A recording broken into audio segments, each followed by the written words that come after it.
But in the center of all that light was an oasis of shadows, columns. And among the shadows a figure stood, cloaked and still, watching me, watching. Watching, I say, but that isn't quite accurate, for when the figure moved a little, a turn only, I knew that it had no face. It wasn't, I hasten to say, a gothic facelessness, a ghastly impression of shredded flesh or glaring eye sockets or mangled bones. I might have felt my scalp prickle. I might have even been fatally amused or disgusted by such a dream vision. But this was a subtle refinement of facelessness. A void, even though it was expressed by neither eye nor mouth, was nonetheless clearly malevolent. The malevolence of asps was put there. It seemed, in fact, the very void from which malice might have been created. In the dream, I felt very clearly that my search for the sustenance of torment was over. I screamed, of course, but the scream was at once aborted in that special dream atmosphere of fungoid oppressiveness, and escape was equally impossible. I felt quite certain that it was no single visitation of horror. It would recur again and again, like a new lease of torment. I proved myself right in my apprehension. It was a recurring nightmare. Night after night, I found myself within the confines of that sunlit purlieu with its heart of darkness. Night after night, the faceless figure turned all the intensity of its darkly burning malice upon me. I say night after night, but that isn't strictly true. Even I, with so many years of persecution behind me, could not have borne that. The nightmare was frequent, though, and it was, in a curious way, progressive. I mean that the blinding, stifling light and heat that formed its atmosphere, and in which I found myself trapped, oppressed, immobile, diminished somewhat in intensity with each recurrence. Now, I wasn't aware of this until I had dreamed the nightmare many times. But at last I realized that there seemed also to be an increasing clarity about my cloaked and hooded tormentor, almost a promise of revelation. Still, no eyes looked out. Not even the thinnest of lips were folded back from the vicious breath of malice. In fact, my familiar's malevolence remained bitterly inscrutable, even though I gained, as you shall see, a hint of his identity. But nonetheless, there was a definite feeling of progression, either towards revelation of my tormentor's identity or disaster or both. I could not be sure. But a gathering excitement attended my recurrent visits to the benighted asphodel of my nightmare. Outwardly, the effect on me was appalling. I was rapidly falling back to the state that had brought me to Dr. Fraser. Oh, this will never do. This will never do at all. You must tell me what has happened. I can't have a triumph turning into a failure. I cowered back in my chair, biting the skin round my fingernails. I would say nothing. He rose from his desk and came towards me. I whimpered, backing away into the corner. Please, aren't we friends? We're old friends. A hallucination. It's a dream you've been having. You must tell me all about it. I could feel my mouth quivering with fear and frustration. With all my heart, I wanted to reveal my nightmare to him. Yet to me, the loss of its defilement would be like the draining away of life. I had already experienced the emptiness of tranquility. I had enough cunning to be careful. I calmed myself. I calmed myself down. I was very careful. Stop that giggling. I hadn't realized I was laughing. I felt humiliation burning through me like fire. Now, you have only to tell me your dream. You know you can trust me. Didn't I exorcise your fears before? I can again, even in a dream. No, I don't dream ever. I never dream. Then you're the only man in the world who doesn't. Some dreams are remembered, some not, that is all. I don't remember anything. All right. Today you won't remember. Tomorrow, perhaps, we shall see. I can assure you I'll have your dream from you sooner or later. Now, sleep. You'd like a little something to help you to sleep? No. The thought of the malevolent persecutor of my dream was more than I could bear.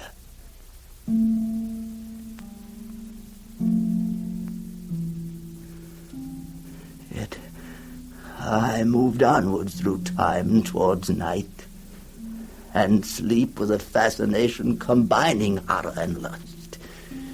If my assignation with my familiar was cancelled out by dreamless slumber, I endured the interval between that night and the next with a relief which paradoxically I found almost unendurable. The persecution that was destroying me had become a necessity. For several days, Dr. Fraser tried to prize my nightmare from me by gentle encouragement, but his persistence was unavailing. I had too much to lose. He had robbed me of one source of existence. I didn't intend that he should steal the other one from me. My resentment towards him grew.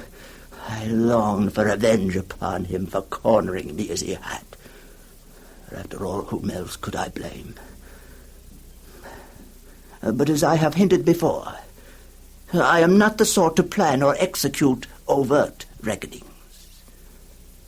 Secret, introverted vindictiveness, though, is another matter. Well, if I can take your nightmare from you by request, I shall have it by extortion. Tomorrow morning, we will try a little sleep. I wanted to shout out in frenzied rage, but I covered my trembling mouth with my hand. Quiet now. Quiet. I could feel his eyes burning into my back as he had me led back to my room. That was yesterday. Last night I dreamed again, but with a subtle difference. The blinding light and scorching heat had diminished and been replaced by a thin, sweating chill. And it was into this that I entered the nightmare. My familiar watched me, shadowed, anonymous, hooded, and ubiquitous in the sense that when I forced myself to shut out his sinister, faceless malevolence, I found the cloaked, silent figure still watching me, full of a malicious surprise that I should have been so naive as to seek escape by a mere closing of the eyes. For the nightmare went endlessly tunneling inwards through countless reflections of eyes reflected in eyes, reflected in eyes.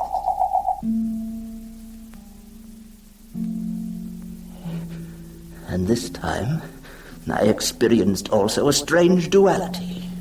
Now, I seemed to have been drawn into a dreadful impersonation of my watching tormentor, so that I was myself looking outwards, facelessly, from the shadowed hood, and observing with immense glee the surprised horror of the tall, lean figure which chokingly screamed and closed its eyes, a ridiculous abortive attempt to escape the malignant eye I embraced him with.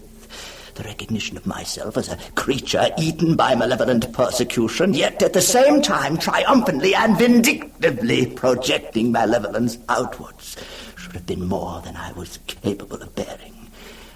But I regret to say that I knew a wholly lustful orgasm of satisfaction in that moment of recognition. Vindictiveness of a secret kind is, as I have said, easier than overt revenge. When I awoke, I felt as if I had experienced some strange metamorphosis. I looked at myself in the glass. No change there. My head was still hunched on my shoulders in the familiar attitude of the persecuted. My eyes were shifty with fear, yet I felt calm. Not calm in the way I had felt when Dr. Fraser had released my previous fears from me, but rather calm with the satisfaction of achievement. I laughed to myself and rubbed my hands pleasurably together. They sounded unusually dry and papery. When I knocked at Dr. Fraser's door, there was no answer. I knew she was inside, though. I pushed the door silently open and stood there watching. Dr. Fraser was at his desk. The room was filled with sunshine, the cold, pale sunshine of a winter morning. The thin nightmare chill was with us. Dr. Fraser looked up. Beads of sweat glistened on his forehead. He, too, had suffered a metamorphosis. He was not as yet a creature completely derided by terror, but the silent erosion of fear and malice within his skull had begun. The horror of this realization was clearly upon him. His lips and fingers trembled. His eyes looked wearily out from beneath his fine brows. And in them I could see my own, warily hooded, watching him and his in mine, endlessly reflected back and forth. For God's sake, what is going to happen now? What is going to happen now? I did not answer him. I was very well aware that he sought the comfort of my assurance. Why? Surely you're going to exorcise my dream, Doctor. Isn't that what I'm here for? But it was no longer necessary for him to discover my dream.